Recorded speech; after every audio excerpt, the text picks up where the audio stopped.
मुंबई महानगरपालिकेच्या निवडणुकीसंदर्भात आमदार नितेश राणेंनी महाविकास आघाडीवर एक मोठा बॉम्ब टाकलाय। इंटरनल सर्वेचा हवाला देऊन नितेश राणेंनी ठाकरे गटाची धडधड वाढवलेली आहे, तर नितेश राणेंच्या दाव्याची ठाकरे गटानं खिल्ली उडवली आहे। मुंबई महानगरपालिकेची निवडणूक उद्धव ठाकरेंच्या नेतृत्वात लढवणार असल्याचं अजित पवारांनी आधीच जाहीर करून टाकलंय। मुंबईमध्ये राष्ट्रवादी काँग्रेसची जास्त ताकद नसल्यानं बीएमसीच्या निवडणुकीचं स्टेअरिंग ठाकरे गटाकडे असणार असल्याचं अजित पवारांनी स्पष्ट केलं।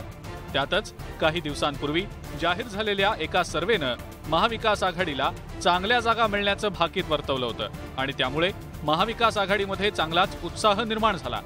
पण आमदार नितेश राणेंनी महाविकास आघाडीतल्या इंटरनल सर्व्हेतली अंदर की बात जाहीर केल्यानं ठाकरे गटाचं टेन्शन वाढलंय।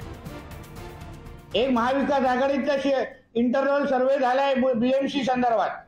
ठाकरे गटाला फक्त 22 नगरसेवक दाखवलेले आहेत आणि मग उर्वरित 2-5 जागा कुठेतरी राष्ट्रवादी, 10-15 कुठेतरी काँग्रेस।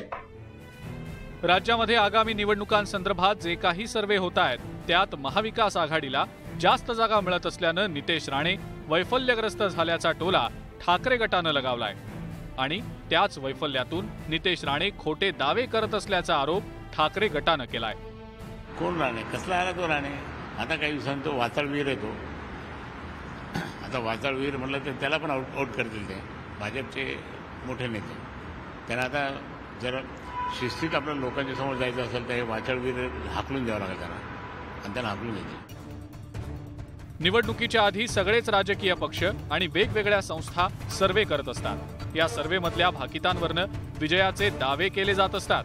आता कोणते सर्वे निकालात खरे ठरतात हे निवडणुकीनंतरच स्पष्ट होईल। मात्र तोपर्यंत राजकीय पतंगबाजी सुरूच राहणार हेही तितकंच खरं। Bureau report, news 18 Lokmat.